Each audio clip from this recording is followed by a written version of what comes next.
방금 소개받은 이상인입니다. 이 소개한 그 선생님 말씀하고 조금 다른 것이 과거에 한성과학고에 근무한 적이 있습니다.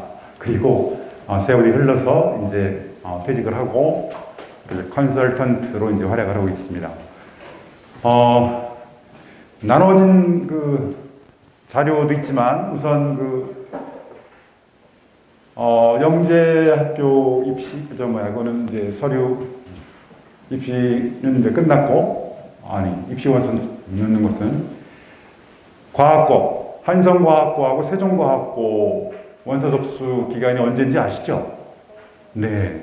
8월 29일 그쯤, 한 3일 되는데, 나눠준 자료를 보면 이게 이제 들어가기 전에 어머님 혹은 아버님, 부모님들이 자기 자녀에 대해서 얼마나 잘 알고 있는지 한번 제가 테스트를 해보려고 이런 자료를 드렸어요. 표시가 금방 되나요? 예. 이해력이라든지 자녀의 표현력, 집중력, 자기지도력, 일기 쓰기 혹은 기록 습관, 그 다음에 독후 수준 이런 것들 체크가 되죠. 자, 제가 이제 가르쳐본 서울과학고, 한성과학고 학생들의 그 수준은 뒤에 이제 말씀드리겠지만 이쪽이에요. 최상위권과 상위권에 속하는 애들이 대부분이고, 물론 이제 이쪽으로 간 애들도 있긴 있죠. 그래서 한번 맛보기로 한번 생각해 보시라고 말씀을 드렸고, 본격적으로 이제 강의를 시작하겠습니다. PPT 자료를 띄워주세요. 예, 본론에서 다시 한번 말씀드릴게요.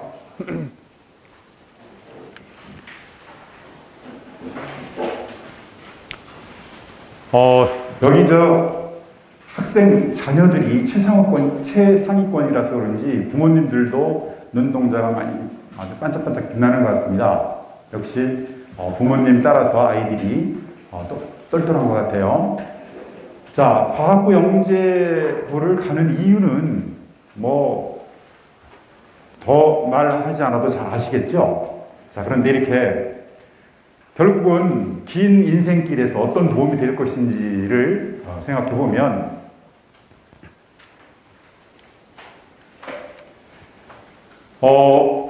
일단 자기 주변에 있는 그 수준들이, 독립집단의 수준이 굉장히 높아서 자기가 혹시라도 뭔가 한눈을 팔고 싶어도 눈치가 보여서 한눈 안 팔고 열심히 할 수 있는 그런 동력을 받을 수 있고, 자, 그리고 눈에 보이는 대로 열심히 하는 아이들이 보이니까 경쟁을 좀 더 확실하게 해서 자기의 어떤 향상 속도를 빨리 할 수 있고, 자, 그리고 선생님들이 물론 프로그램도 있지만 학생들의 지적 호기심을 충족시키기 위해서 쉽게 얘기하면 많이 굴려요. 아이들을. 그러니까 훨씬 더 단단한, 지적으로, 정서적으로 단단한 그런 훈련을 시킵니다. 그렇기 때문에 졸업하고 보면 아주 엄청나게 단단한, 지적으로, 그 다음에 정서적으로 단단한 그런 학생이 돼서 졸업을 하게 됩니다. 물론 이제 대학도 잘 가겠고, 이런 것들 다 아시기 때문에 과거나 영재고를 진학시키려고 하실 것 같아요. 자, 그리고 현실적으로 무엇보다도 과학고 영재고를 보내려고 하는 이유는 입결이죠. 입시 결과를 보면 서울대의 이 영재고 같은 경우는 영재고 출신이 340명이에요. 그러니까 영재고 전체 정원에 비하면 340명이 굉장히 높은 비율이죠. 그죠? 자, 그 다음에 과학고도 굉장히 많은, 그래서 일단 현실적으로 서울대를 보내고 싶으면 먼저 이과 쪽에서 과학고나 영재고를 생각한다, 이렇게 봐야 되겠고, 여러 부모님들도 그것 때문에 여기 이제 오신 거라고 생각합니다. 자, 이렇게 해서 이제 컨설턴팅을 해보면 부모님들이 질문을 하시는데, 이걸 세 가지를 요약을 해보면, 과연 내 실력으로 과학고 합격할 수 있을까?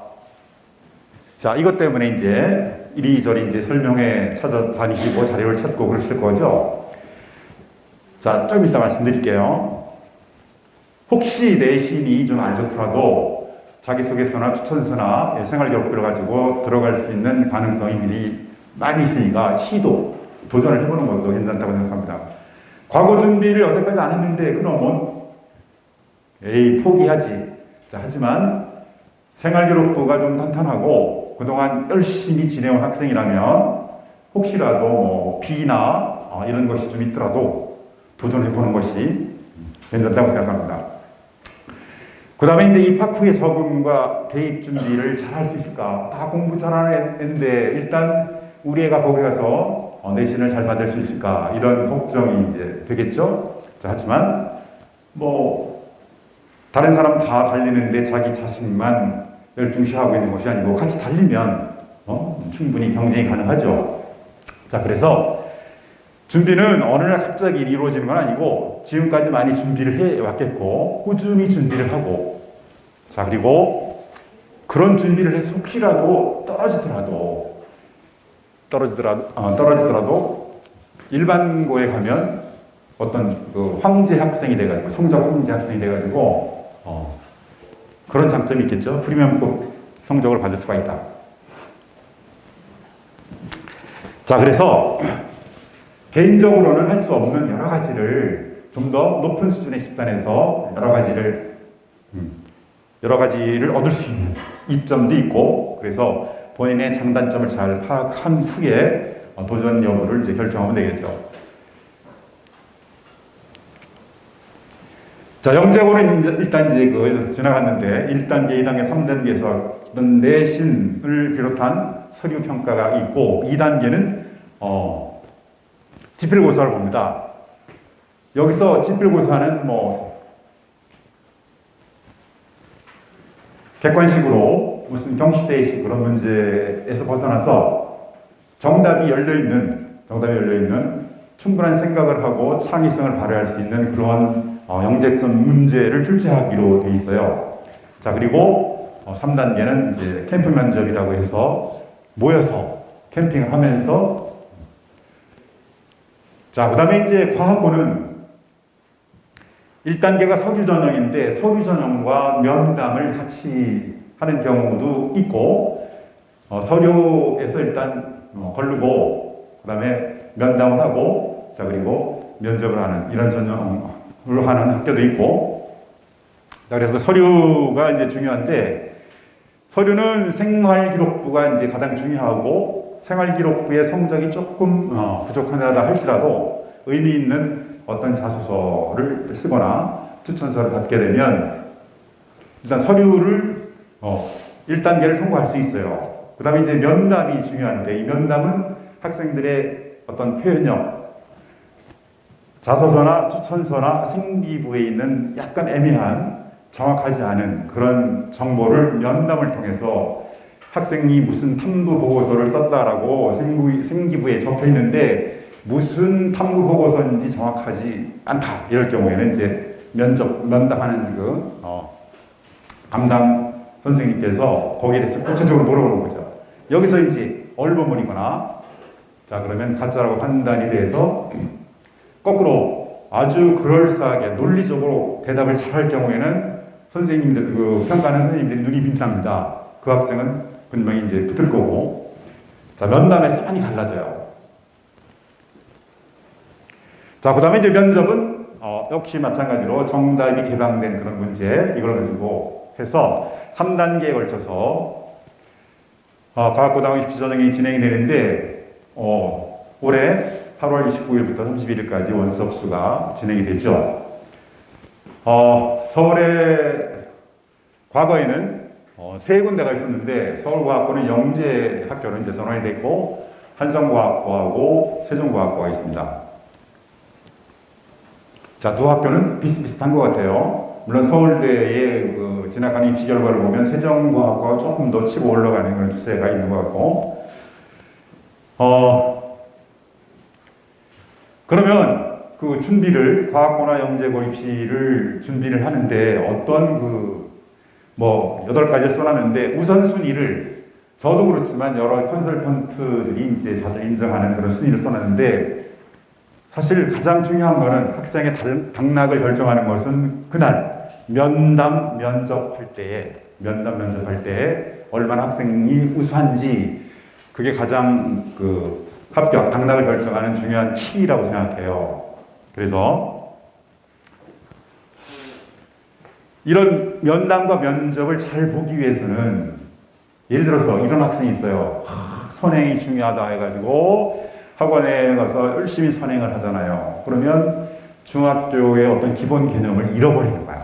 생각이 안 나. 자, 실제 과학부에서 교육청 지침으로 중학교 수준을 넘는 어려운 문제를 출제하지 말라는 그런 법령, 지침이 내려와 있어요. 그래서 사실 중학교 수준에서 기본적인 원리를 이해하면 다 풀 수 있는 그런 문제를 출제하는 것이 원칙인데, 물론 이제 고등학교 수준의 내용을 알면 그만큼 중학교 내용의 이해도가 깊어지겠죠. 자, 그렇게 생각하셔야 돼요. 그래서 두 번째 중요한 것이 바로 이거. 중학교의 수학, 과학의 기본 개념.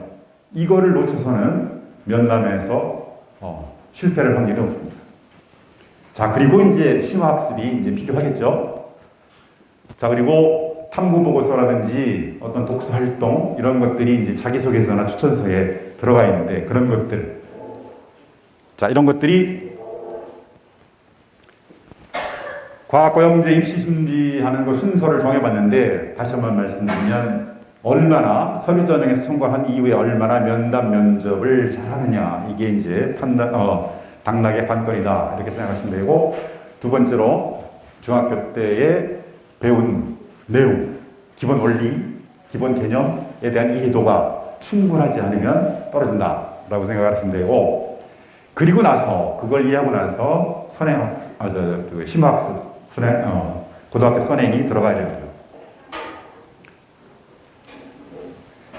자, 그러면 실제 이제 우리 애가 들어가서 잘할 것인지에 대한 그런 판단을 해야 되는데, 판단하는 근거는 수학과학의, 특히 물리의 경우는 전체 상위 2% 정도의 학생들이 평균 들어온다고 생각하면 됩니다. 자, 그리고 수학과학은 잘하지만 인문 과목, 국어라든지 사회라든지 영어라든지 이런 거는 학생들 편차가 커요. 실제 이제 접해보면 수학과학은 잘하는데 국어의 어떤 지문을 이해하지 못하는 학생들 들어오는 경우 있어요. 물론 이제 그런 경우는 나중에 졸업할 때까지 상당히 어려움을 겪고 그러는데, 자, 아무튼 그 영재학교 과학고등학교를 수학, 과학의 능력만 가지고 그것만 우선적으로 생각하고 다른 것을 혹시라도 무시하거나 그래서는 곤란하고, 사실 계속 반복해서 강조하겠지만 학생에게 가장 중요한 기본 실력은 국어예요. 국어.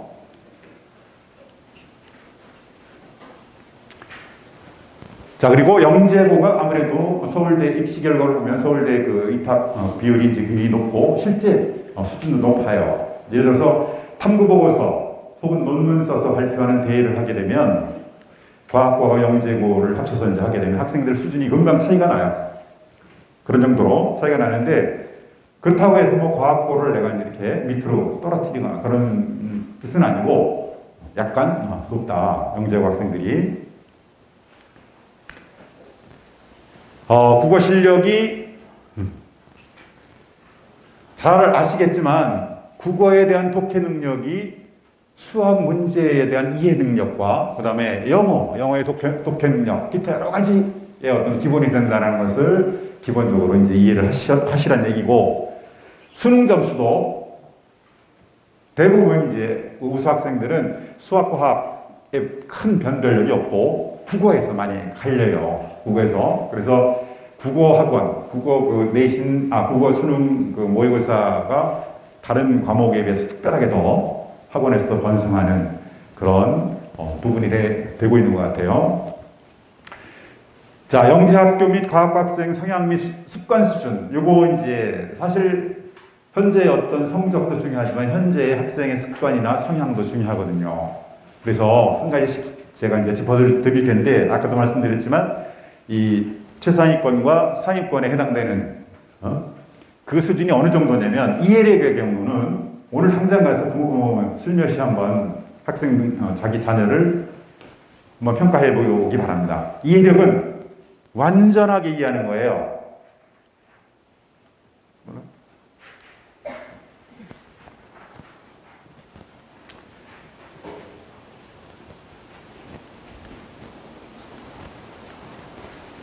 이게 깨졌네. 자, 이해력은 학생이 쉽게 예를 들면 어려운 수학 문제를 푸는데 답을 구했어요. 자, 근데 답을 혼자 힘으로 구한 학생도 있겠지만 잘 안 풀려가지고 슬쩍 뒤에 이제 답을 보고 답을 보니까 유추할 수 있어. 답을 보고 풀어서 이해를 했다 하는 것도 이제 이해했다라고 보는데 사실은 이해도로 볼 때 완벽한 이해가 아니죠. 답 보고 푸는 거는 나중에 비슷한 문제를 시험 볼 때 못 풀어요. 분명히 공부를 했는데도 100점을 맞지 못한 이유가 바로 완벽한 이해가 되지 못했어요. 자, 완벽한 이해를 확인해보는 방법이 있거든요. 그 방법은 문제를 풀고 설명을 시켜보는 거예요. 너 이거 한번 어떻게 풀었는지 설명해봐. 아니면 말로 표현해봐. 어려운 어떤 과학 내용도 또 그 자녀들하고 영화를 한 편 보고 같이 영화의 처음부터 끝까지의 스토리를 재구성해봐라고 얘기를 해봐라. 그러면 얘기를 하는 학생도 있지만 대부분이 잘 못하는 경우가 많아요. 이런 것들이 바로 완벽한 이해의 정도예요. 그래서 그 완벽한 이해력을 키우기 위해서는 설명을 해봐라. 설명해봐라. 이걸 한번 시험해 보시기 바라고, 설명을 하고 글을 써보고 표현력이. 자, 그리고 집중력은 어느 정도냐면 점심 먹고 공부하기 시작했어. 엄마가 야 저녁 먹고 해 하고 깨울 때까지 책을 보고 있는 학생, 이런 정도는 너무 이상적이죠. 그렇죠? 이상적이고 우리 애가 그랬으면 좋겠는데 물론 그런 학생들도 있겠죠. 결국은 목표는 그거를 지향하는 거죠.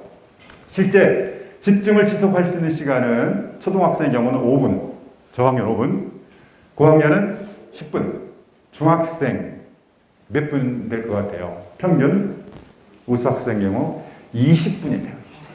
20분. 20분 다 집중하면 잘했다라고 칭찬해 줘야 돼요. 그래서 수업 시간이 45분인 이유가 과학적인 근거가 있어요. 평균적으로 20분 집중하고 수업 중간에 한 2, 3분 혹은 5분 이 정도는 아이들의 어떤 뭔가 좀 머리를 식히는 그런 시간이다 이렇게 생각하고 다시 집중해서 45분 끝나는 이런 식으로. 고등학교는 50분인데 사실 고등학생도 중학생하고 비교해보면 크게 이제 집중을 지속할 수 있는 시간이 평균적으로 그런 거예요. 평균적으로. 여러분들 자녀들은 우수학생들이기 때문에 거기 한 2배 정도 될 거라고 생각을 해요. 아무튼 그런 집중력을 가지고 있고, 제일 중요한 것은 자기 지도력이죠. 자기 지도력. 자기 혼자 모든 것을 다 계획하고 그 다음에 수행하고 스스로 피드백 받아서 오류를 수정하고, 이런 것들이 자기 지도력인데, 이런 자기 지도력을 가진 학생은 어떤 일을 하더라도 성공할 수 있겠죠. 그죠? 자, 이런 자기 지도력을 갖거나 논리적 표현력을 갖추기 위해서 꼭 필요한 일상적인 그런 습성이 이제 일기를 쓰거나 기록하는 거고, 실제 일기를 쓴다는 것이 무척 힘들고 하루를 마감하면서 졸려 죽겠는데 하면서 일기를 안 쓰는 경우가 많은데, 가급적이면 썼으면 좋겠어요. 이것이 나중에 어떤 쓰기 능력, 뭔가 글을 쓸 때, 뭐 이런 서류를 만들 때 전혀 두려움이 없어져요. 일기를 쓰면. 물론 수능 점수의 국어, 언어 점수를 거의 3분의 2 이상을 책임질 수 있는 것이 어렸을 때부터의 쭉 일기 쓰기라고 저는 생각합니다. 물론 독서 수준도 마찬가지겠지만. 이게 넘어가야 되는데 나갔다가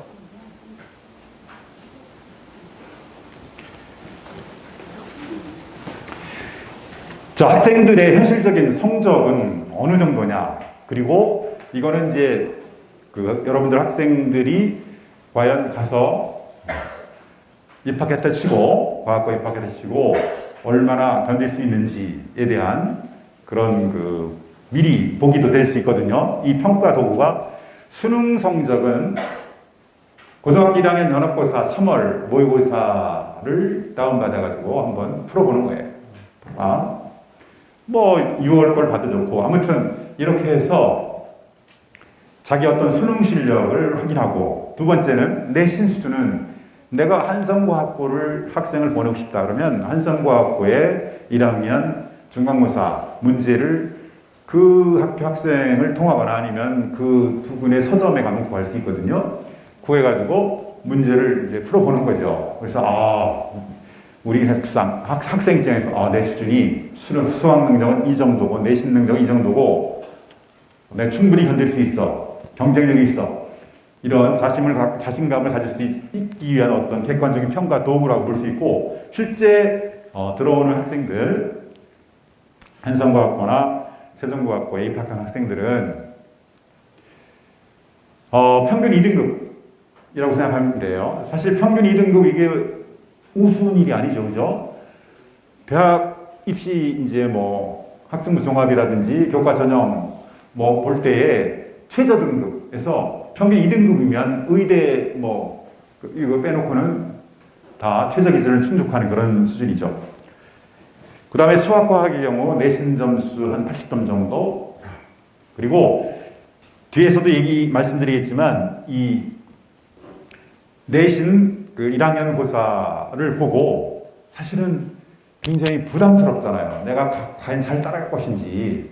그래서 선행을 해야 된다고 한다면 저 2학년, 3학년까지 다 할 것이 아니고 최소한의 기준이 있는데 바로 고등학교 1학년 1학기 내신에서 80점, 90점을 받을 수 있을 정도까지의 어떤 선행이 필요하다. 대부분 그렇게 이제 이해를 하고 있습니다. 그걸 이제 염두에 두시고 다음에 또 말씀드릴게요. 아무튼 혼자서 공부하는 경우보다 학원을 의존하고 뭐 인강에 의존하고 이런 경우가 대부분이다라고 생각하시면 됩니다. 여러분들 자녀와 마찬가지예요.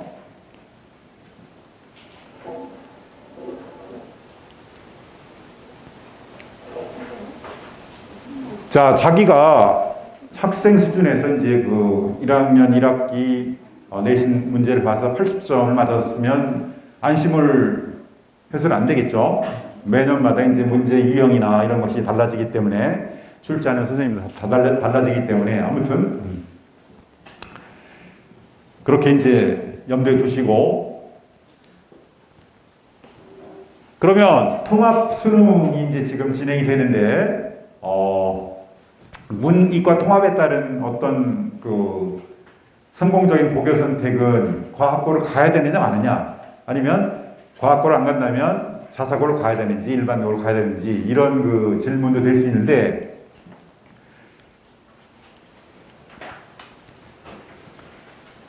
고교 선택은 학생에게 맡겨야 돼요. 최종적인 결정은 학생이 내릴 수 있도록 부모님이 하실 일은 여러 정보를 가져다 주고 혹은 판단에 어떤 도움을 주는 그런 일을 하시고, 결국은 무엇을 확인해 봐야 되느냐. 정보 중에서 제일 중요한 것이 이제 개별적으로 학생에게 맞는 그런 선택을 해야 되는데, 내 학생이 이러이러한 이유로 부모님은 이러는데 학생 입장에서 나 그래도 과학고 갈 거야. 이런 식의 선택이 될 수 있는 게 가장 이상적인 뜻이고, 자, 그러기 위해서 부모님이 이제 제시할 정보는 그 학교가 개별 진로 지도가 가능하냐. 요즘 학생 수가 줄어들어서 웬만한 입결이 좋은 그런 일반고도 개별적인 진로 지도, 진학 진로 지도가 이제 가능한 학교가 많아요. 아무튼 그것도 확인해 보고, 그리고 아까도 말씀드렸지만 현재 실력을 그 다음에 현재 성향을 파악해서 집중력이 없던 애가 갑자기 집중력이 올라가거나 그러진 않아요. 그죠? 자, 이렇게 해서 학생이 선택할 수 있게 부모는 자료와 정보를 제공해줘라. 판단 능력을 키워줘라. 그리고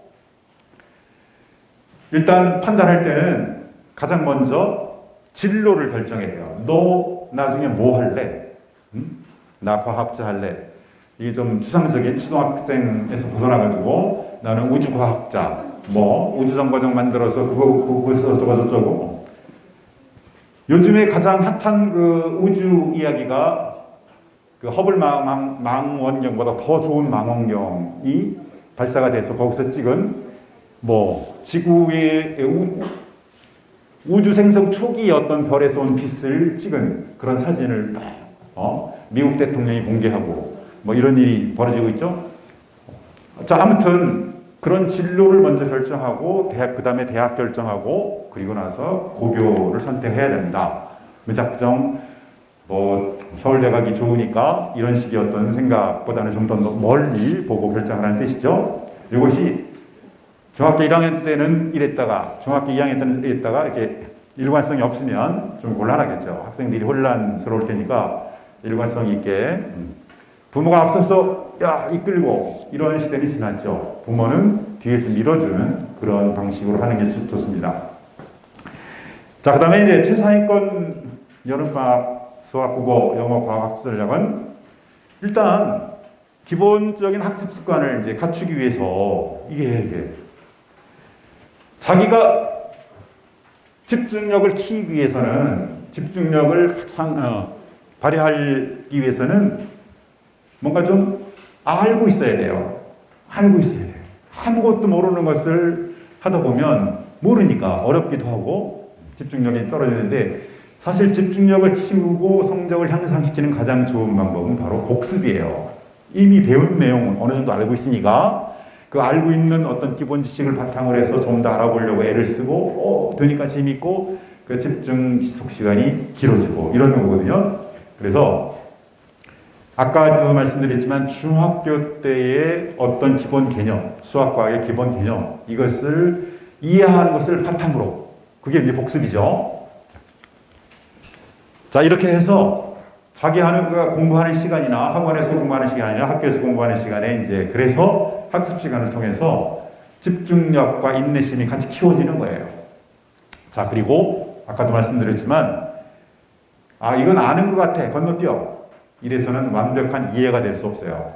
징검다리를 건너가는데 저기는 건너뛸 수 있을 것 같아서 돌 하나 치우면 붕덩 빠지게 돼 있죠. 그럼 마찬가지로 완벽하게 이해를 했는지를 이해하는 것을 공부 방법의 아주 최고의 목표로 생각을 이제 하시고 이해가 됐는지 안 됐는지를 확인해 보기 위해서 아까도 말씀드린 표현 설명해 보거나 글로 써보거나 책을 읽고도 독후감을 작성해 보면 그 책을 잘 읽었는지 자 완벽하게 이해했는지를 반드시 확인하는 그런 연습을 해야 돼요. 자, 그리고 이러한 표현력은 나중에 입시하고도 이제 연결이 돼서 입시 면접이라든지 그다음에 논술이라든지 자 이런 것하고도 이제 연결이 되니까 완벽한 이해. 공부 방법에서 뭐니 해도 100점을 맞으려면 완벽한 이해를 하는 그 공부 방법을 선택하지 않으면 안 된다. 그 방법은 표현해 보기야. 문제를 풀고 표현해 봐라. 자, 학습 전략은 국어가 우선이라고 그랬죠. 국어가 우선이고 중학교 개념을 다진 다음에 선행 위주의 학원 수업은 그 중학교 개념 이런 것을 놓치게 할 수 있는 그런 요인이 되기 때문에 일단 본인이 알고 있으면 되죠. 기본적인 중학교의 어떤 기본 개념 같은 것을 놓쳐서는 안 된다. 자, 그리고 본인의 그 성향에 따라서 인강을 들을 것인지 아니면 학원을 할 것인지 요즘에는 이 종로학원도 마찬가지인데 사실 그 우리 컨설팅을 하기 위해서 저쪽 강남 그 종로학원에 뭐 빈방 좀 달라 그랬더니 빈방이 없어요. 왜 없느냐? 그 학생들이 강의식 수업을 듣는 것보다도 요즘에는 학원에서 인강을 듣고 모르는 것만 질문하는 이런 시간을 갖는 그래서 학생에게 좀 더 넓은 자율학습할 수 있는 넓은 공간을 주는 그런 방식으로 이제 바뀌어가지고 아무튼 이 무조건 옆에 친구가 학원 간다더라 해서 가는 거, 인강을 듣는다더라 해서 같이 따라서 듣는 이런 거는 좀 기피하고 학생 성향에 맞춰서 자기 지도적 학습 능력이 뛰어나다 이럴 경우에는 인강을 듣는 것도 괜찮아요. 경제적으로도 이득이 되잖아요. 그죠? 자, 그런데 대부분 그게 좀 그런 학생들이 많지 않기 때문에 아무튼 적절하게 학원을 선택하거나 아니면 비대면 그 인터넷 강의라고 관리해주는 인터넷 수업을 하는데도 조는 거 다 파악할 수 있고 뭐 이런 식으로 실제 강의실에서 수업하는 것보다 더 효과가 좋은 자, 이런 그 비대면 인터넷 강의도 생기고 그랬더라고요. 자, 아무튼 학생에게 맞는 학습 방법을 선택하는 것이 좋다. 자, 그러면 어디까지 공부해 주는 것이 바람직한가? 이걸 아까 좀 다 말씀드렸는데, 자, 보통 그 학원의 자습실이 확대되는 방향으로 학원이 변모를 하고 있는 것 같고, 그 다음에 비대면 인강을 활용하는 게 증가하는 추세가 있고, 뭐, 우리 이제 그 성북 종락원에서 잘하고 있을 거라고 생각하는데, 아무튼 학원들이 살아남기 위해서 굉장히 노력을 많이 하고 있는 것 같습니다. 자, 현직고사들의 또 충고, 직접 제가 이제 뭐 전화를 해서, 야, 요즘 애들 어때? 라고 그 영지학교 선생님한테 물어봤더니, 그 헛똑똑이가 가끔 있다는 거죠. 나 그 선행 많이 해가지고, 많이 알아.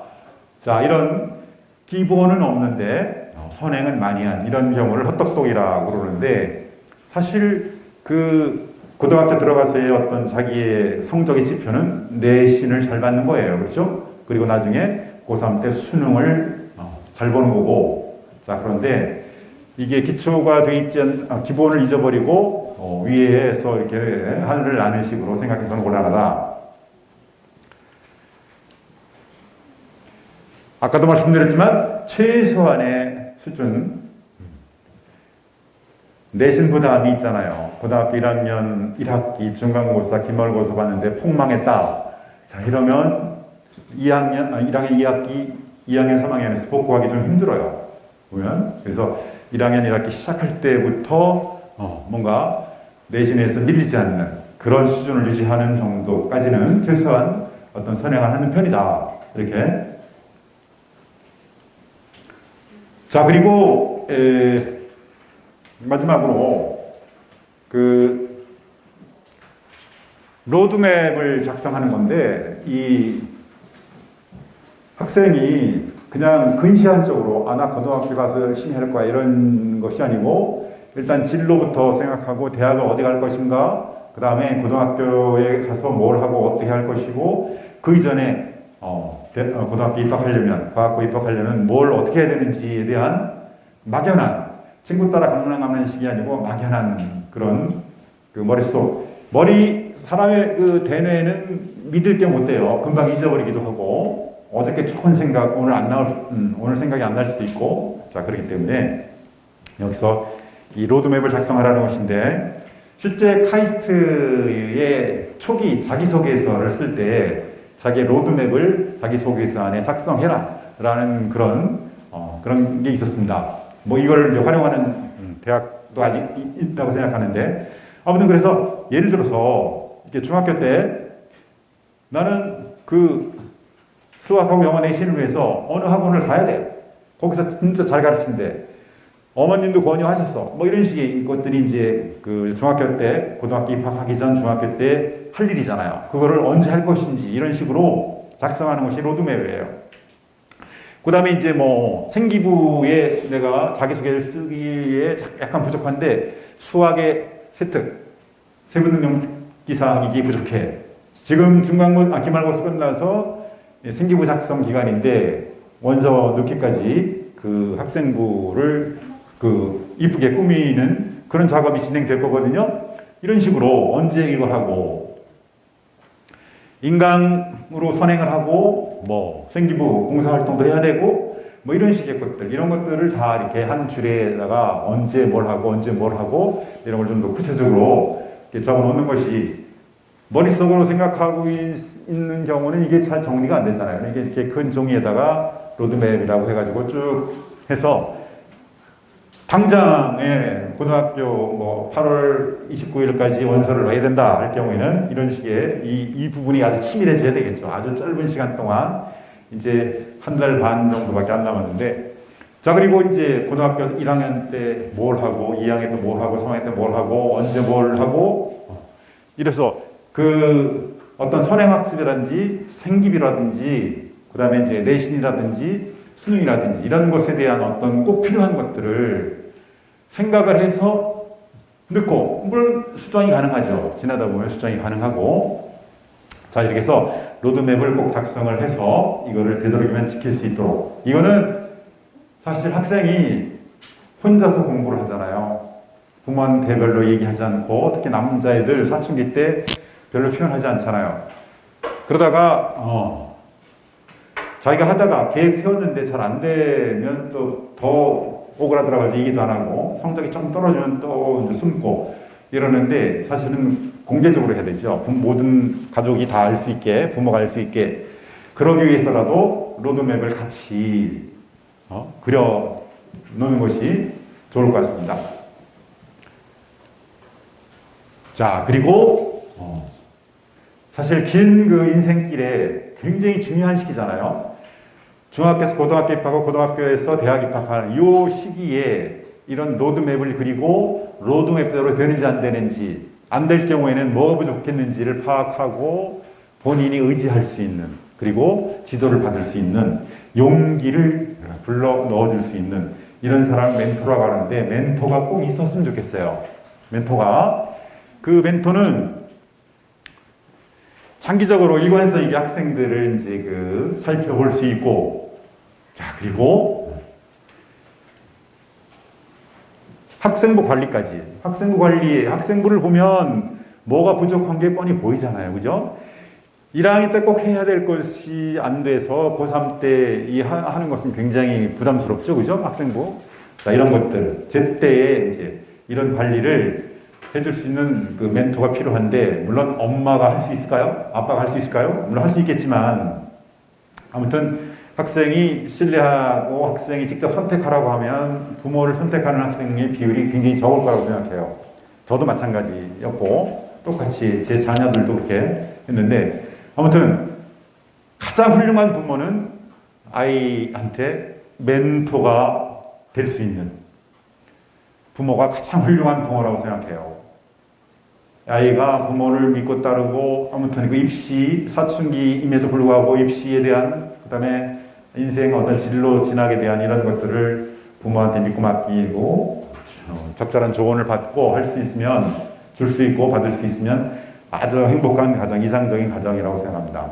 아무튼 그 멘토를 뭐 학원 선생님인, 학교 선생님이든 아니면 친척 중에서 대학 잘 간 형이나 오빠가 있다면 뭐 그렇게 이제 활용을 해도 좋고, 아무튼 누가 됐든 간에 멘토가 있지 않으면 경험이 적은 상태에서 제대로 판단하는 것은 좀 힘들죠. 경험이 좀 더 있는 사람이 판단해서 적절하게 조언을 해주는 그런 사람, 멘토가 꼭 필요하다.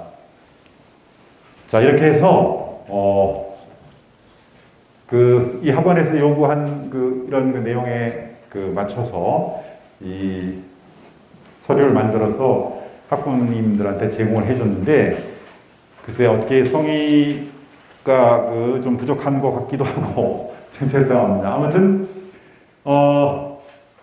구체적으로 무엇을 어떻게 하라는 것은 여기 한 40여 명의 학부모들에게 공통적인 사항이 뭘까 생각해가지고 공통적인 사항만 이렇게 골라서 말씀드렸고, 사실은 학생마다 조건이 다 달라요. 이 조건이 다를 경우에는 멘토라든지 아니면 뭐 멘토가 되겠죠. 부모님과 함께 상의하든지 해서 구체적으로 뭐가 부족한지를 먼저 파악하고 그거를 개선할 수 있는 노력이 원서 접수까지 이제 진행이 돼야 된다라고 생각을 합니다.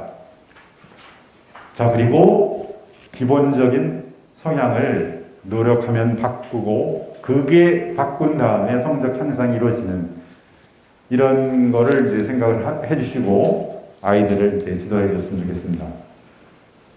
자,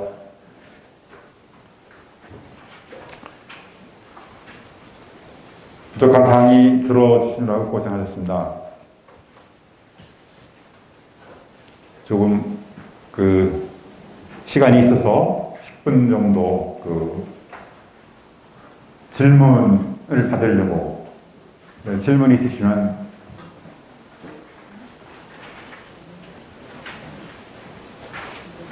네. 지금 아이가 중학교 1학년이고요. 네. 봉사활동 같은 거를 시간을 맞춰서 해야 된다 저는 그렇게 알고 있었는데 학교 측에 문의를 하니까 요즘에 코로나 때문에 외부 봉사는 안 하는 추세라고 그냥 그렇게 말씀하시더라고요. 예, 좀 그렇게 돼 있는데, 봉사활동을 물론 이제 아주 봉사심으로 하는 건 좋은데 아이의 진학에 어떤 도움이 되려면, 과거에는 기본 시간이 뭐 있어야 된다라고 생각을 했지만 지금은 바뀐 것이, 아이 진학에 도움되는 것이, 예를 들어서 무슨 그 양로원 봉사활동을 했는데 그거는 봉사하고 진짜 봉사심에 투철한 봉사심을 키우는 것으로 끝나는 거고 진학에는 별로 도움이 안 돼요. 예를 들어서 이제 내가 수학과 어떤 아이들 어떤 수학 아카데미, 수학 박물관 뭐 이런 곳이 있는데, 그런 데 가가지고 하다못해 이제 뭐 거기에 그 선생님을 도와서 뭔가 자료를 제작하는데 내가 이제 도움을 줬다, 이런 식으로 이제 봉사활동을 한다면 그게 이제 그 자기 속에서의 잘 활용이 될 수 있고 자기 전공과도 연관이 되기 때문에 이왕이면 그렇게 하는 것이 좋겠다는 것이 일반적인 추세예요. 예, 시간은 지금 뭐, 예. 어머니 말씀 잘하셨듯이 코로나 때문에 봉사활동을, 이거는 이제 이건 뭐 병 관리라 이런 그 의미니까 봉사활동을 하는 것은, 예, 그런 것 같습니다.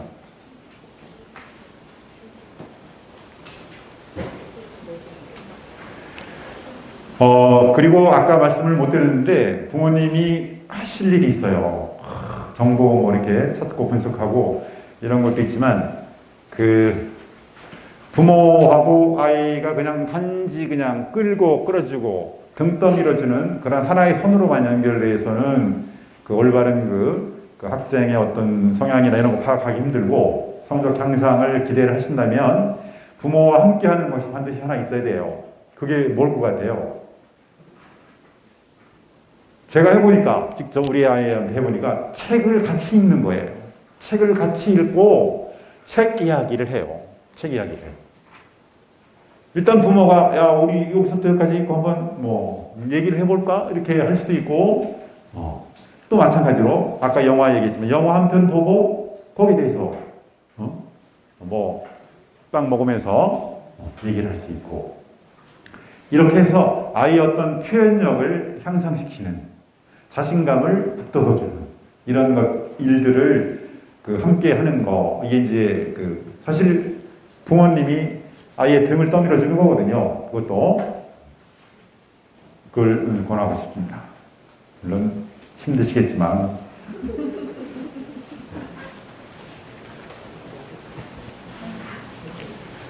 사실 그 아이하고 책 이야기를 하려면 부모는 한 2번, 3번 읽어야 되더라고요.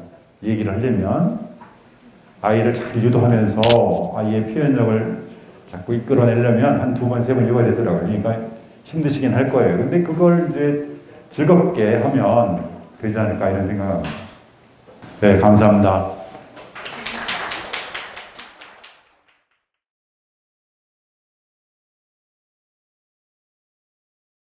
네, 안녕하세요. 성북중노학원 공동부 팀장 주동진입니다.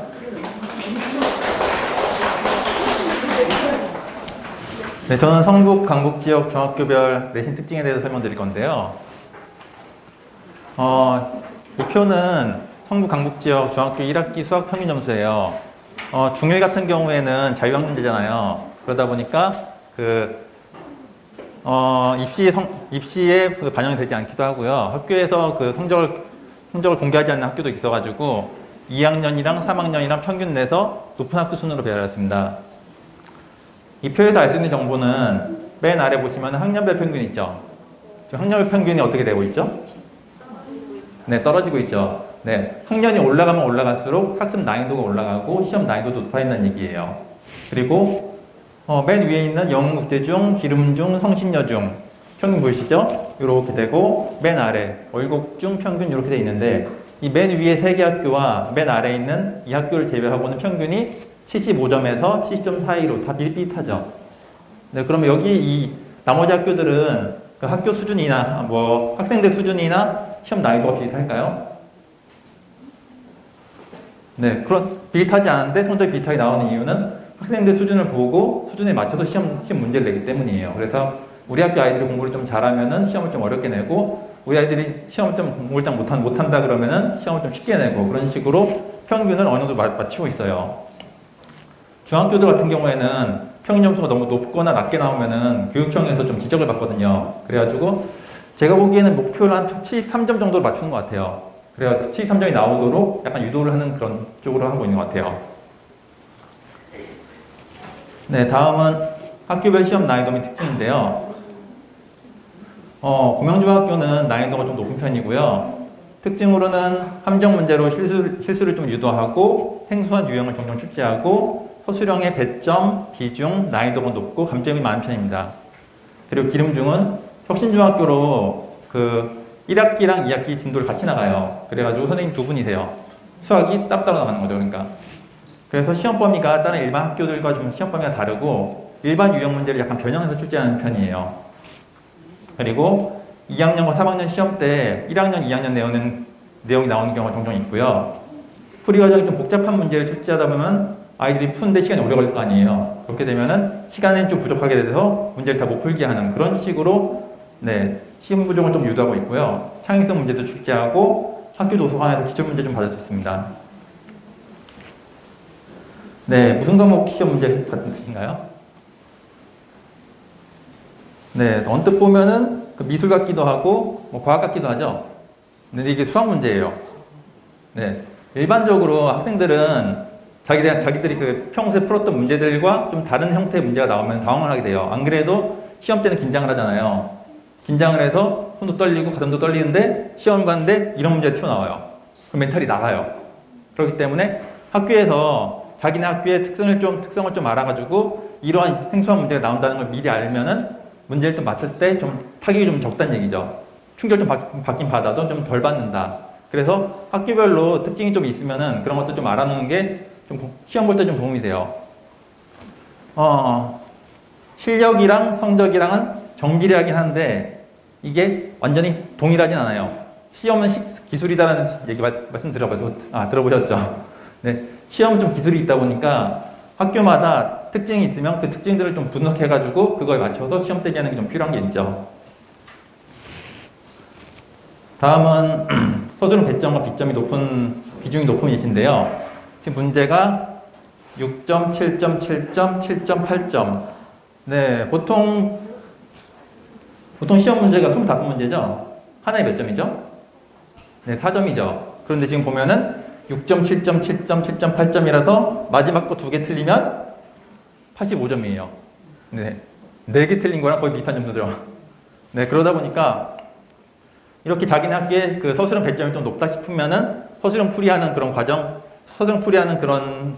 서술형이 문제를 풀 줄 안다고 해서 서술형을 쓸 수 있는 게 아니기 때문에 서술형 푸는 훈련도 좀 해야 돼요. 그래서 자기네 학교 특징을 좀 분석해서 이렇게 서술형 비중이 좀 높고 배점이 높으면은 푸는 연습도 좀 해야 된다. 그런 것 좀 해야 되고요.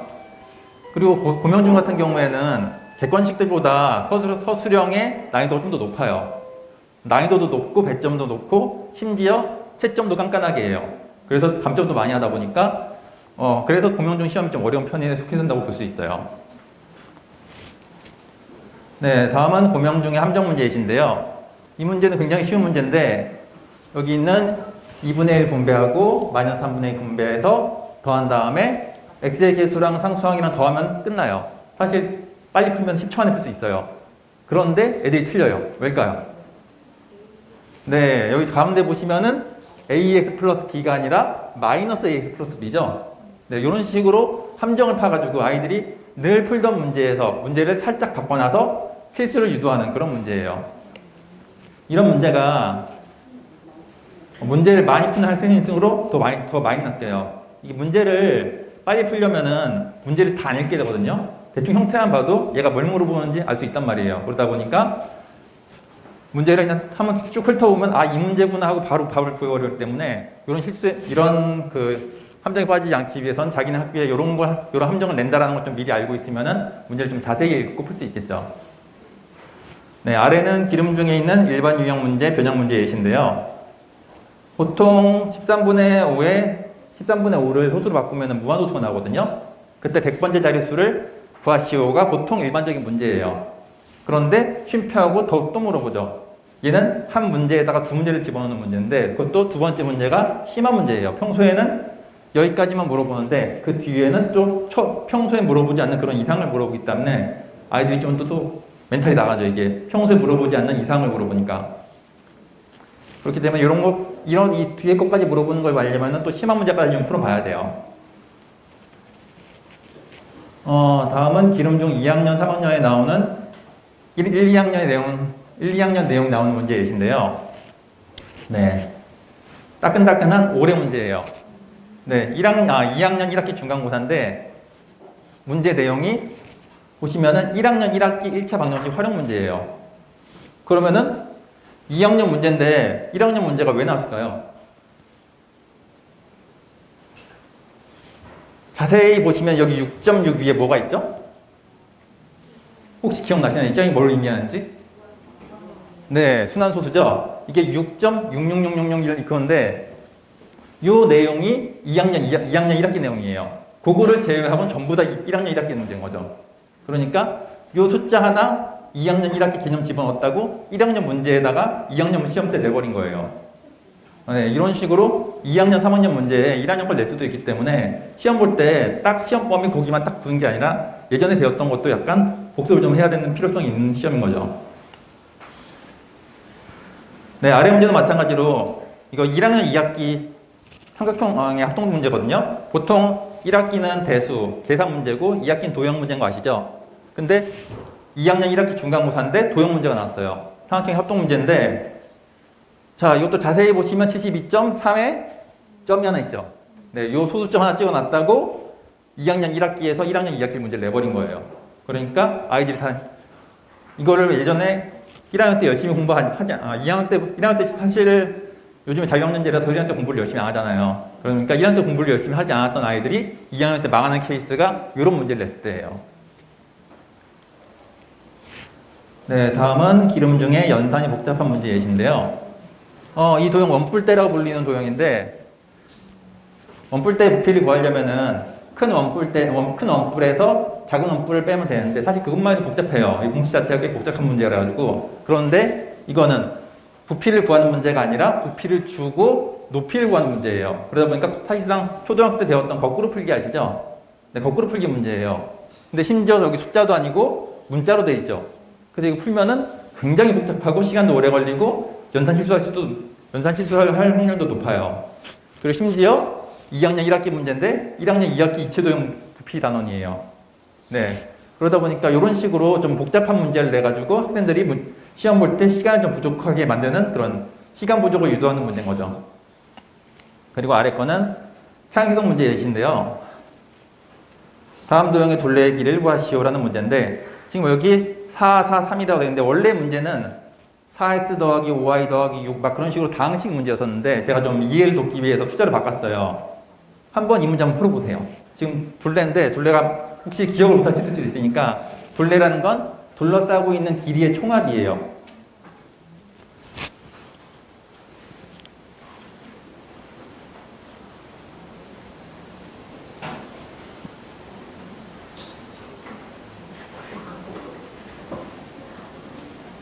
잘 안 풀리죠?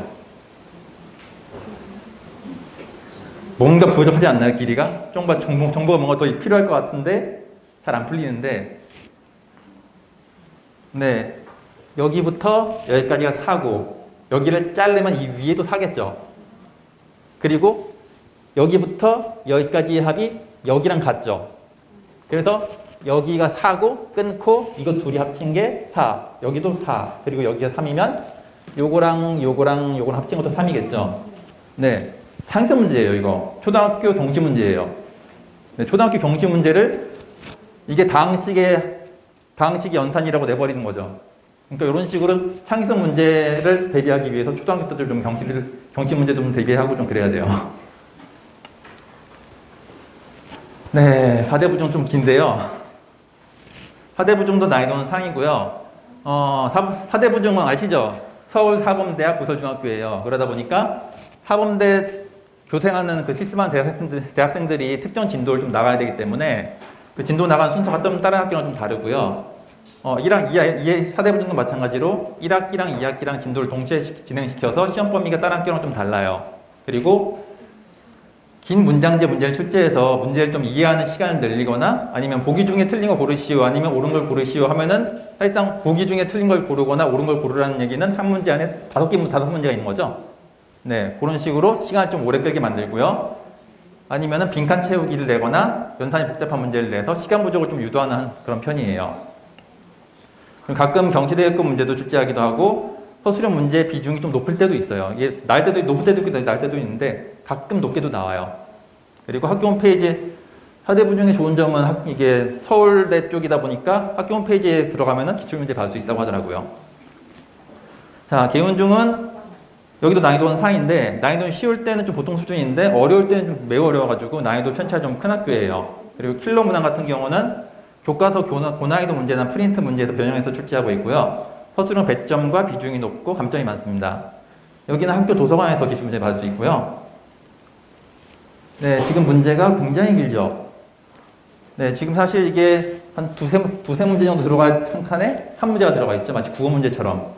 그러다 보니까 이 문제를 읽고 이해해서 지금 이 사람 3명이잖아요. 이 3명 거 다 읽어가지고 사실 3문제를 풀어야지만 이 한 문제를 풀 수 있게 그런 식으로 시간을 좀 끌어서 아이들이 시간을 좀 부족하게 만드는 그런 형태의 문제를 좀 많이 내고요.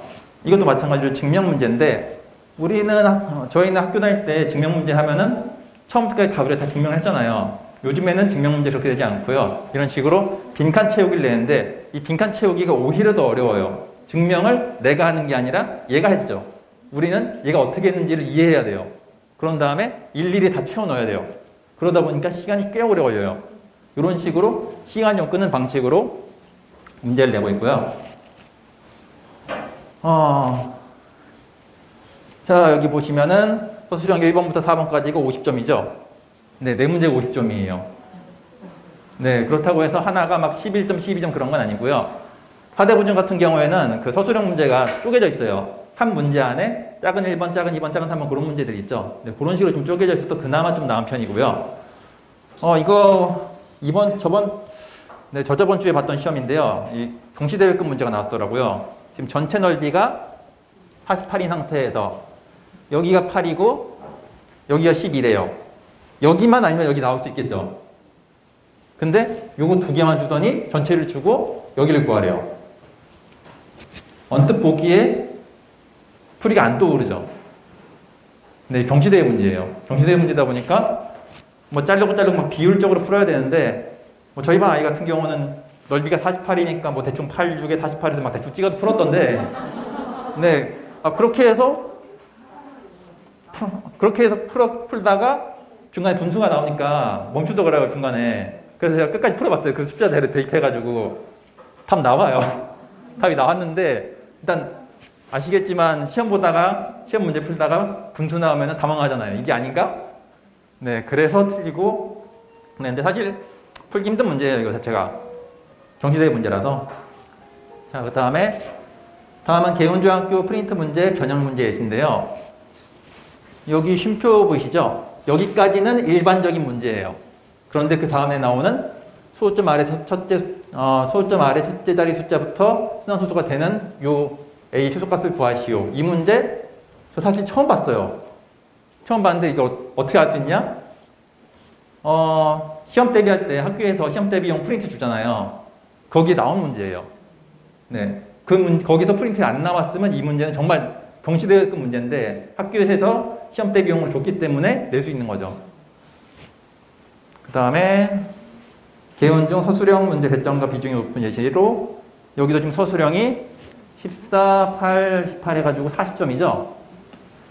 네, 40점인데 개운중 같은 경우는 그 통째로 그 8점이 문제도 있고 그 작은 1번, 작은 2번, 작은 3번 그렇게 문제도 있어가지고 좀 섞여 있어요, 문제가.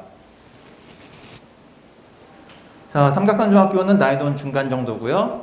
그 서술형 마지막 문제가 수준별 선택형 문제로 배점이 좀 다른 문제를 출제하고 있고요.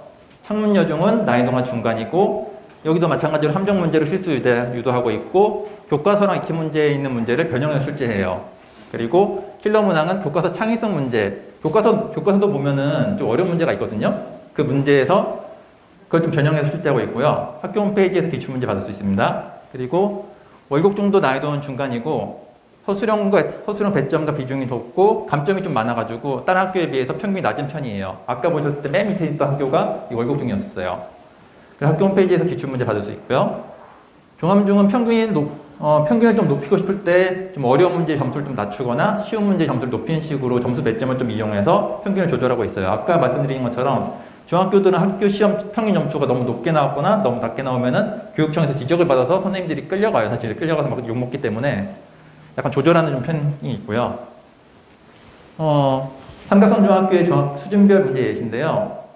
이 학교 같은 경우에는 마지막 문제를 이런 식으로 내가지고 자기 수준에 맞는 문제로 자기 실력이 좀 뛰어나면 7점짜리 풀고 좀 나는 그냥 기본적인 문제만 풀겠다 그럼 3점짜리만 풀고 중간이면 중간 거 풀겠다 뭐 이런 식으로 해서 선택해서 풀 수 있어요. 사실 이거 풀게 되면은 100점 만점이 아닌 거죠. 네, 여기도 이번엔 월곡중학교 서술형 배점과 비중 높은 예시인데요. 여기는 통으로 8점짜리가 5개 있어가지고 네, 좀 크죠, 타격이.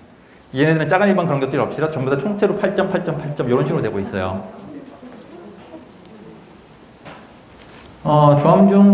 종합중의 배점을 이용한 점수 조정 예시인데요.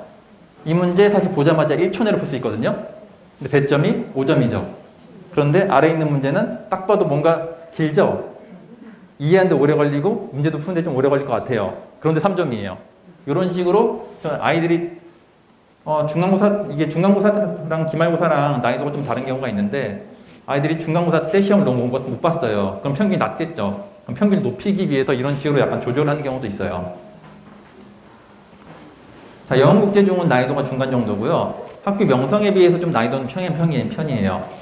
그런데 그거에 비해 학생들 수준이 좀 높다 보니까 평균이 높게 나와요. 아까 1등이 영어국제중이었거든요. 그리고 좀 일반 유형 문제를 좀 변형해서 출제하는 편이고 얘는 좀 특이하게 시험지에 왼쪽에만 문제가 있고 오른쪽에 문제 풀이할 수 있는 빈 공간이 있어요. 그리고 연산이 좀 복잡한 문제를 많이 내서 얘네들도 좀 시간 부족을 좀 유도하는 경우가 있고요. 충학중학교도 2학년, 3학년 시험에 1, 2학년 내용 문항이 나오는 경우가 있고 전반적으로 난이도는 좀 편이한데 교과서 고난이도 문제를 변형해서 출제하는 문제만 배점을 좀 높여가지고 출제하는 경향이 있어요. 장유중도 난이도는 중간 정도고 전반적인 난이도는 평이하고 얘네들도 비슷해요. 교과서의 고난이도 문제만 좀 약간 배점 높여서 출제하는 편이고요. 네, 이게 영문 중에 왼쪽 문제가 이런 식으로 왼쪽에만 문제가 있고 오른쪽은 뭐 문제 풀이할 수 있는 공간으로 나눠지고요. 이게 지난주인가 지지난주에 봤던 시험이고요. 지금 이거 연립반영식이거든요. 연립반영식에서는 보통 문자가 X랑 Y만 나와야 돼요. 문자가 2개 있고 식이 2개 있어서 풀 수 있는 게 연립반영식이거든요. 그런데 지금 문자가 3개 있는데 식이 2개밖에 없죠. 그럼 원래 못 풀거든요. 이게 공식적으로 문자의 개수랑 식의 개수랑 같아야지만 그 문제들을 구할 수 있어요. 그런데 이 문제는 어떻게 풀 수 있냐? 2를 더하면은 M이 사라져요. 그러면서 A랑 B는 못 구하는데 A 플러스 B는 나와요. 근데 이런 식으로 일반적인 문제를 살짝 변형시켜가지고 아이들이 아까 말씀드린 것처럼 이게 늘 풀던 문제가 아니면 아이들이 원래 시험 볼 때 긴장을 하는데 긴장이 더 돼가지고 멘탈이 나가버려서 그 이후 문제들을 다 못 푸는 경우도 있어가지고 이런 식으로 살짝 변형하는 문제들도 낸다라는 거 알면은 문제 풀다가 모르겠다 싶으면 넘어가서 풀고 그런 식으로 좀 나중에 푸는 훈련 좀 해야 돼요. 이건 작년 문제인데 지금 연비가 20km/L라는 얘기는 1리터에 20km 한다는 얘기죠. 그런데 지금 기준이 킬로미터가 아니라 지금 리터를 기준으로 잡아놨는데 1리터당 20km잖아요. 근데 이 같은 경우는 지금 X를 킬로미터로 설정을 해놔가지고 y가 20x 플러스 막 그런 식으로 되어 있는 게 아니라 반대로 되어 있어요, 문제가. 그러니까 1리터로 20km 간다는 얘기는 거꾸로 1km 가려면은 20분의 1리터가 필요하다는 얘기죠. 근데 그런 식으로 문제를 반대로 내버려가지고 늘 풀던 방식이랑 좀 다른 식의 풀이를 할 수 있도록 좀 일반적인 유형의 문제를 변형시켜서 내는 그런 서양이 좀 있어요. 자, 다음은 승덕중학교 2학년, 3학년에서 1, 2학년 문제 나온 예시인데요. 지금 이 문제 자체는 3학년 1학기 기말고사 문제인데 문제는 2학년 2학기 닮음으로 풀어야 돼요. 일단 닮음이 혹시 황금비 들어보셨나요? 네, 이사각형이랑 전체 사각형의 닮음일 때 이게 몇 대 몇이다 뭐 그런 문제인데 이거 풀려고 닮음비를 이용해서 막 풀다 보면 2차 방정식이 나와서 결과적으로는 3학년 1학기 기말고사 문제인데 문제 푸는 그 과정 자체에는 2학년 2학기 내용도 나온다는 얘기죠. 그리고 아래 거는 뭔가 어렵게 생겼어요. 생긴 게 딱 보자마자. 네, 요거는 그 교과서에 있는 고난이도 문제를 변형한 예시고요.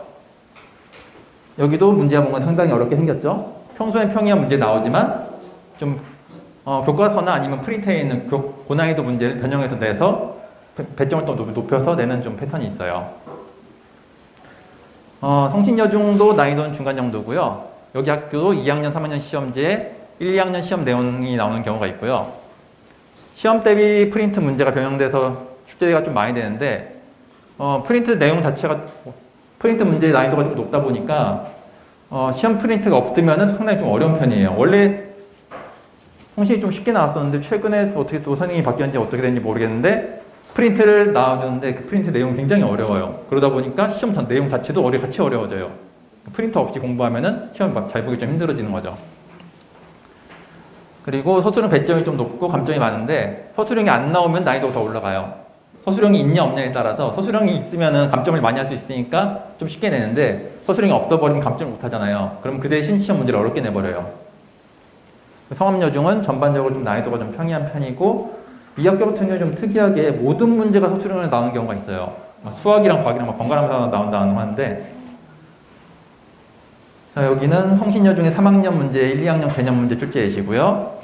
이것도 닮음, 지금 이 문제 자체가 딱 보면 닮음이거든요. 닮음 2학년 2학기 문제예요. 2학년 2학기 문제인데 이것도 아까 풀었던 문제랑 비슷하게 닮음을 이용해서 비례식을 만들면은 그 2차 반영식이 되면서 3학년 문제가 돼버리는 거죠. 봅시다. 지금 보면은 서답형 20문항인데 배점이 100점이죠. 네, 100% 서술형을 내는 이런 경우도 있다. 네. 네, 여기까지입니다. 네, 감사합니다.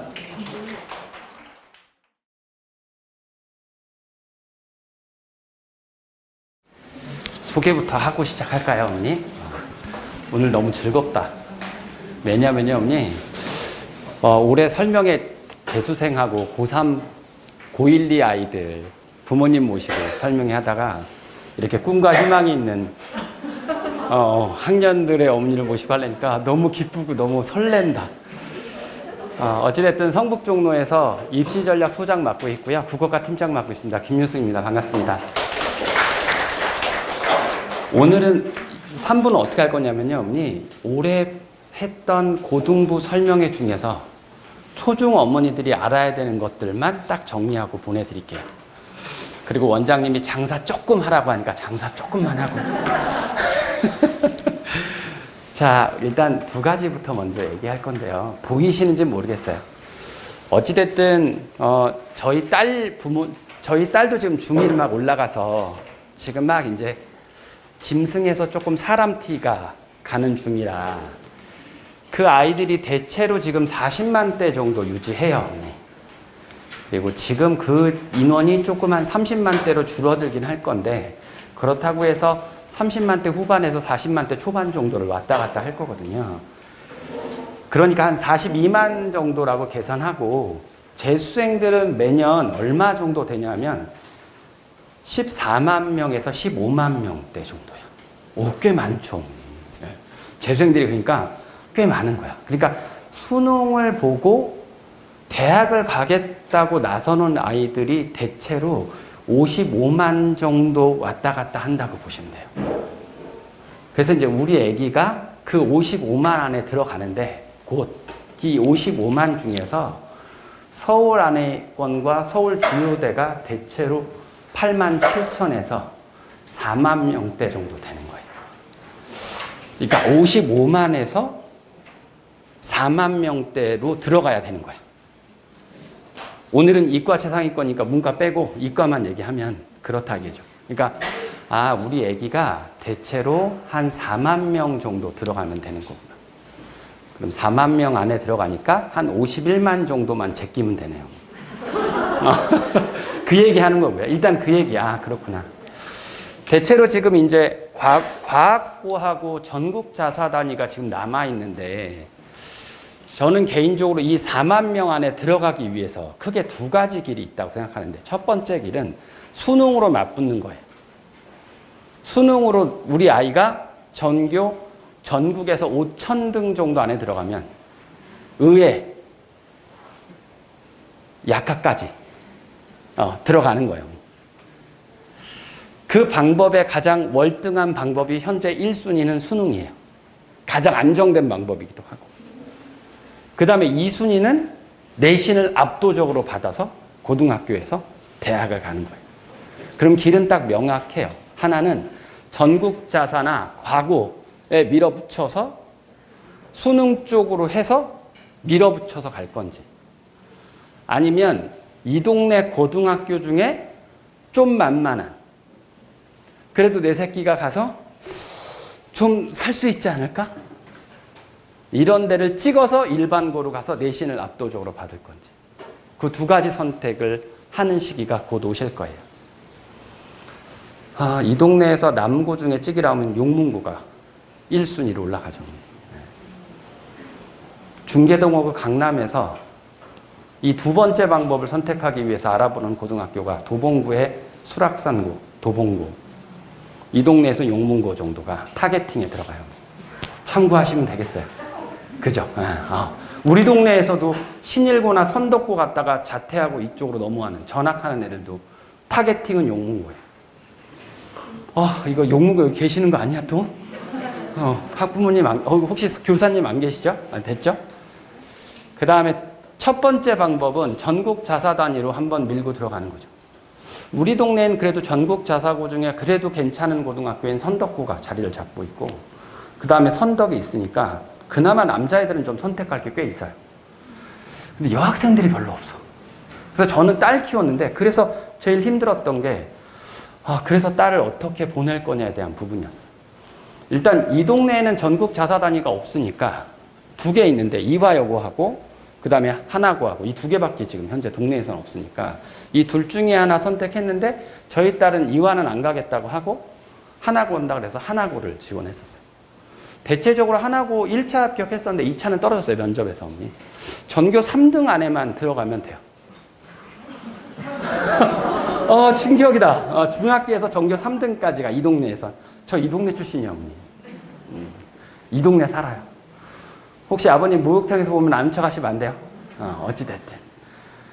그러면 이 동네 중학교에선 전교 3등권 정도 들어가면 전국 자사고, 즉 어머니들이 들어보신데 하나, 용인외고, 물론 요즘 이제 자살하지만, 그 정도 전교 3등권 안에 들어가지 않으면 되도록이면 안 내시는 게 좋다. 연습하기 위해서는 내도 돼요. 저는 연습은 되게 중요하다고 생각하거든요. 왜냐하면 하나고를 어떤 것도 우리 큰딸에게 연습을 시키고 싶었어요. 생기부를 어떻게 관리할 건지, 창체, 세특, 봉사활동을 어떻게 균형 있게 잡아보면 여기선 통과가 되네. 이렇게 했더니 이 정도는 할 수 있구나. 떨어졌으면 내가 뭐가 부족했지? 이런 것들을 한번 해보자 그랬어요. 근데 덜컥 1차가 붙어서 진짜로 붙을까 봐 큰일 날 뻔했어요. 왜냐하면 선행을 많이 안 달려놨기 때문에. 자, 그 다음에 이제 이걸 보시면 어머니 대강 내신이 이 정도인데, 이과 최상위권은 이걸로는 택도 없는데 이 정도 기준이 나와서 상위권 대학을 가겠다고 하면 이 동네에선 대체로 선덕고에서는 내신 2등급 초반 정도 맞아도 서울대 커트라인이 통과돼요. 자, 이제 다시 얘기할게요, 어머니. 일반고에서 이 동네 영훈고 정도 혹은 서울사대 부고 정도에서 서울대학교 1차 것을 통과하려면 내신으로 1.6대, 전교로는 6등 안에 들어가야 되는데 선도권은 2등급 중반까지도 통과가 돼요. 이걸 고교 격차라고 하는데 어쨌든 어머니 그렇다고요. 어쨌든 그 정도 기억해 놓으시면 될 것 같아요.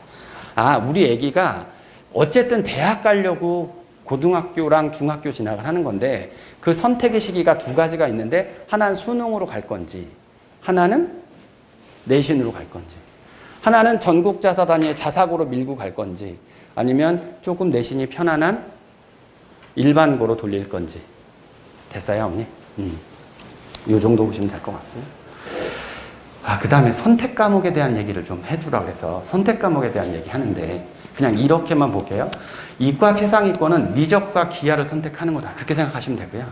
고등학교에서. 그 다음에 이제 문과는 확률과 통계를 하는 거다. 그 정도 보시면 되고요. 이거는 페이지로 보면 어머니 여기 책자 있잖아요. 요 책자에 찾으셨어요? 요 책자에 대체로 45페이지, 55페이지 요 정도 보시면 될 것 같아요. 45페이지하고 55페이지에 그런 것들이 나와 있어요. 되셨어요? 45페이지하고 55페이지 왔다 갔다 하면서 한번 보세요. 아, 그러면 선생님 이과를 보낼 건데요. 저희 아이는 초중 때 어느 정도까지 선행을 가야 해요? 지금 이제 우리 학원 이제 옆에 수학팀장님 계시지만 제일 고민하는 부분이긴 한데 저는 수학팀장님이나 혹은 이제 저희 학원 선생님들께 혹은 원장님께 드리는 말씀은 저는 수1~2까지 해요. 그러니까 대치동이나 중계동에서 미적분 기하까지 달려야 된다고 생각하는 부모님들이 계신 것 같긴 한데 제가 보기엔 좀 오버한 것 같아요. 거기까지 간다고 의미가 있는 건 아닌 것 같고 제 딸은 수상하까지만 했거든요. 고1 과정까지. 그래서 이거 하나고를 덜컥이라도 붙으면 이거 내신으로 9등급이 나올 텐데 이걸 어떻게 해야 되지? 근데 다행히 면접에서 떨어져서 다행이었어요. 저는 기본적으로 웬만한 아이들은 수상하까지 고1까지의 심화 과정이 중3 때까지 마무리가 되면 된다고 생각하고요. 조금 더 욕심을 부리면 수1~2까지 그 정도까지가 저는 그 정도까지 했으면 좋겠어요. 솔직히 영재고와 과학고 자꾸 얘기하라 그러는데 어머니 가뭄에 콩나 본 적 있으세요 주변에? 말만 영재고 과고지. 지원한 애는 많죠 저 주변에도. 근데 제가 맨날 자사고를 보내면 자기소개서는 모아놓지 않겠어 언니? 그러면 지원한 애와 합격한 애를 나누면 자사는 수두룩한데 영재 과학고는 정말 어려워. 거긴 그냥 너무 넣고 싶으면 넣어보세요. 괜찮아. 진심. 연습 한번 해보는 거지. 근데 그거 아니라 우리 좀 현실적으로 얘기하면 전국 자사단위가 그래도 가장 현실적인 답안이 아닌가 그렇게 생각해요. 그래서 저는 수학만 얘기하면 될 것 같아요. 욕심을 조금 더 부린다면 과학을 조금 더 챙기면 좋겠긴 하겠죠. 중3 때 정도. 중1, 2때까지는 그냥 수학이 제일 중심인 것 같아요. 그리고 저희 딸도 그렇고 제 주변의 제자들한테 제일 많이 얘기하는 것 중에 하나는 국어를 계속 열심히 하라는 소리. 솔직히 말하면 국어에 대한 성적이 결국은 문과에서 어머니 문과에선 수학이 대빵이고요. 이과는 얘가 대빵이야. 이과 최상위권은. 이런 얘기 해도 되나? 원장님 안 계시죠? 저희 딸이 고등학교 올라가서 너무 힘들어해서 아빠 나 민터를 진짜 한번 보내주세요. 그래서 그래? 그러면 아빠처럼 종로학원 올래? 아빠가 수업하지 그래서 내가 수업하지 안 가? 그럼 그 외에 제일 좋은 거 하나 찍으래요. 그래서 이제 대성학원을 보냈어요. 이천대성에 보냈는데 거긴 이제 입학 자격부터 시작해서 이제 커트라인이 많으니까 그리고 작년 기준으로 4분 안에 마감이 됐어요. 그래서 이제 거기 겨우 이제 막 줄줄줄줄 돼가지고 넣었어. 어쨌든 갔어. 들어보세요. 이과 애들이 어떤 일이 벌어졌냐면 이과 최상위권 애들이 모여 있어요. 자기 한 반에 있었던 애는 하나는 용인 아이고 용인 사대부고 아이고 하나는 하나고아이고 우리 딸은 이제 일반고아이니까 3명이 한 놈을 썼는데 남자애들한테 제일 열받는 건 뭐냐면 애새끼들이 수학을 안 하고 비문학만 푼대. 완벽한 거야, 문제들이. 그러니까 수학에서 어머니 고등학교 올라오면 21번하고 30번을 푸냐 안 푸냐가 1, 2등급 나누는 건데 걔네들은 이미 그게 끝이야. 그리고 다른 점수가 안 나와. 그게 국어 비문학이지. 그러니까 국어 비문학만 풀어. 우리 딸은 미적분 따라가다가 죽겠는데 자꾸 미적이 집을 나간다 그래가지고 아빠 가출했는데 집에 안 온대요. 그래서 계속 찾아보라고 그랬는데 어찌됐든 저는 그래서 그 2가지 얘기 이과 최상위권에서 수 1, 2까지가 끝내는 게 기본이고 그 다음에 2번째는 기본적으로 국어에 대한 공부를 계속 시켜야 한다.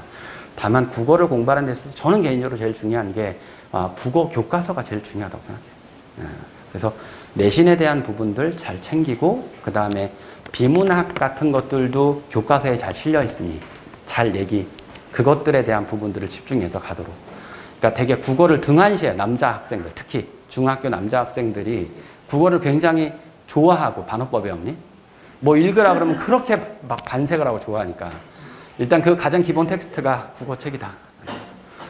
뭐 논술까지 하면 좋겠지만 거기까지는 바라지도 않고요. 그냥 국어 교과서, 국어 내신 잘 따라가라 라는 얘기하고요. 원장님이 이거 자랑 꼭 하래요. 이거를 애들한테 다 나눠주나 봐요. 저희들 중등부에서. 이 안에 내용이 뭐냐면 주로 반이어, 동이어, 그 다음에 단원별 요약 정리라고 해서 문과 인문 논술이나 혹은 비문학에서 가장 중요한 요약 파트를 시키거든요. 저는 그 정도 그냥 학원에 보내서 그 정도 하고 넘어갈 수 있으면 전 좋을 것 같아요. 되셨어요? 지금 이제 2가지겠어, 어머니. 일반고로 보낼 건지 전국자서로 한번 치고 달릴 건지 결정해야 한다는 거 하고요. 그 다음에 수학은, 국어는 요 정도 했으면 좋겠다고요. 그 다음에 조금 더 올라가서 보면, 아이고, 하얀 거야, 선생님. 이거 말고 한 페이지가 있었는데 안 나오네요. 왜 그러지? 일단 그냥 요걸로 할게요, 언니. 대학에 가면, 이제 고등학교 가면 내신을 기준으로 해서 이쪽으로 달릴 건지 이쪽으로 달릴 건지도 정해져요. 일반고를 갔다고 해서 꼭 전교 1등 하진 않잖아. 그러니까 이제 가서 내신 따서 어떻게 갈 건지에 대한 부분인데 그건 방향성으로 가면 되니까 그건 너무 걱정 안 하셔도 될 것 같아요. 제 생각에는 그 정도 얘기하고 그러면 이제 한 가지만 더 말씀드리면 될 것 같은데 제가 이건 킬게요, 선생님. 이거 좀 빼주시겠어요? 오케이, 감사합니다. 네, 저기가 안 나올 거예요. 신기하다. 이거 내려놓고 제 폴더가 있을까요?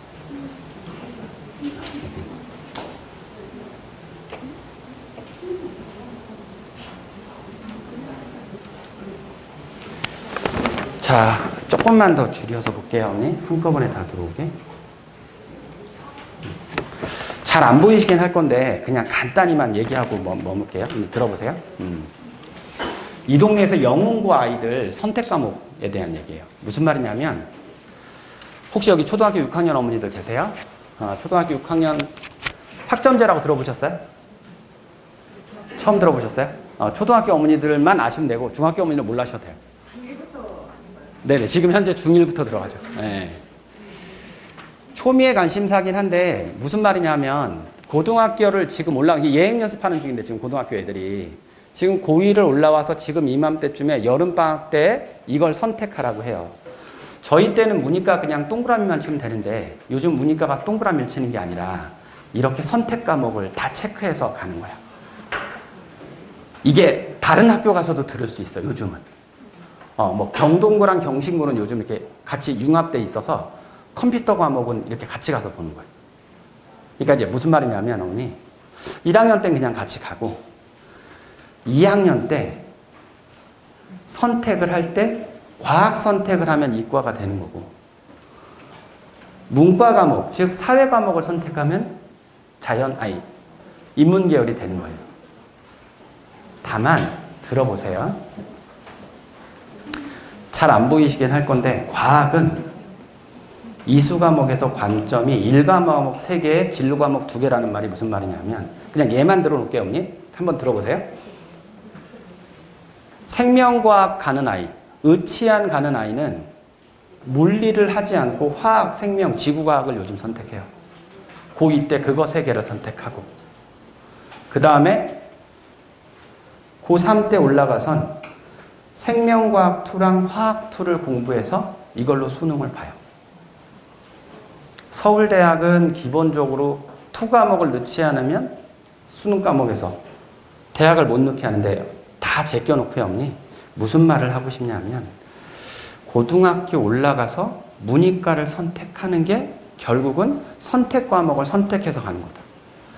자연계열 최상위권은 어찌됐든 생명 쪽 파트는 의치안 쪽은 생명을 선택을 주로 하고 넘어가는 거고요. 요즘 취직이 제일 잘 되는 또 하나는 기계공학 쪽이거든요. 기계공학 쪽은 물리를 선택하고 생명을 빼는 거예요. 선택할 때. 이제 신소재 반도체 쪽은 그쪽도 생명을 빼고 물리, 화학, 지구과학 쪽으로 선택해서 가는 거예요. 그러면 선생님 결국 중학교 때 지금 배우고 있는 물화생지라고 하는 과학의 특히 4과목을 선택해서 내 아이의 특성에 맞게 또 과목 선택을 해서 고등학교 때는 그걸 가지고 내신 보고 그걸로 수능을 대학을 가는 거고요. 그러니까 기본적으로 이제 어머니들이 중학교 어머니들이나 초등학교 어머니들이 아셔야 될 게 크게 3가지인데 그러면 당장 내가 고교 선택을 하는 데 있어서 가장 기준이 되는 건 이 동네 중학교에서 전교 3등권에 들어가면 전국자사로 한번 가본다. 그게 안 되면 5등이면 어떻게 해요, 선생님? 4등이면 어떡하죠? 애매한 등수가 있긴 한데 저는 대체적으로 3등권 정도 들어가 있고 5등권까지 괜찮아요. 그 다음에 아이가 수원 정도까지는 선행이 좀 가봤다면 저는 전국자사고를 추천해요. 선생님 저희 아이는 그 정도는 아닌데 그래도 다 대체적으로 A 나오고요. 그래도 아이가 조금 남들 시선이나 친구들의 바람에 잘 이렇게 따라가는 편이에요. 혼자 독자적으로 사는 게 아니라 친구들이 공부를 하면 막 따라다니고 공부 안 하면 쳐놀러 다녀요. 선생님 이런 애는 어떡하죠? 그럼 분위기가 좀 좋은 자사로 보내는 거예요. 선생님 우리 애는요 수능과 글쎄요 창의적이지 않은 것 같아요. 범위를 정해주면 그건 끝장을 내는데 글쎄요 창의적이고 독자적이진 않은 것 같아요. 그럼 일반고 보내시는 게 좋아요. 여학생이면 무조건 남녀공학 보내세요. 남학생이면 당연히 남고 가야죠. 그걸 뭘 물어봐. 이렇게 선택해요? 필드에선 그렇게 선택해요. 요즘 어머니 이렇게 읽어서 이런 것들 선택해주고 고등학교 선택해주고 이렇게 해서 어머니 이런 정도 정보 드리고 개별적으로 좀 얘기해서 어머니 제가 요즘 강남에서 강남 종로도 제가 가거든요. 그래서 50만 원씩 받아요. 잘했죠. 강남은요 돈 다 받고요. 강북은 30% 세일해요. 잘했죠. 어쨌든 저희 학원 다니시면 그런 것들은 문제없게 잘 마무리할게요. 근데 중요한 건 그렇게 선택하시고요. 두 번째, 아까 말씀드렸던 것처럼 선택 과목 하기 전에 여러 가지로 준비해야 될 것들 중에선 저는 수학이 제일 중요하다고 생각한다. 그래서 아까 이과 팀장님 와서 수학 팀장님 얘기하셨지만 저희 학원에 보내주셔도 그런 심화 과정 잘할 거고요. 제일 중요한 건 고등부 타고 올라갈 때 중3에서 고등부 올라가는 그 과정에 저희들이 고리가 되는 선생님들이 아주 잘 배치돼 있어요. 그래서 거기까지 해서 잘 올라가겠다. 그래서 맡겨주시면 그런 것까지 다 마무리한다. 이럴 때 원장님이 계셔야 되는데. 그래서 그랬고요. 그 다음에 이제 마지막으로 부모님들한테 꼭 전하고 싶은 말씀은 다른 것들은 다 떠나고 아이들한테 지금 당장 공부를 시켜야 되는 가장 중요한 요소는 저는 코로나 시대를 겪으면서 애들이 공부를 되게 열심히 하거든요. 반어법이에요. 좀 주의가 산만했는데 노래를 한 곡 하고 마무리해야 되나? 어머니 보세요. 학원을 끊으시면 안 돼요. 추우신가 보다. 학원을 절대 끊지 마시고요. 보내셔야 돼요. 요즘 애들 돈이 많이 들어가. 학원 끊고 혼자 공부하겠다는 건 다 뻥이에요. 어머니 아시겠죠? 저희 학원 안 보내셔도 되니까 학원을 계속 보내시면서 했으면 좋겠다. 라는 얘기 다시 한번 하고요. 그 다음에 저희들 다음에 문과 최상위권도 또 할 거예요.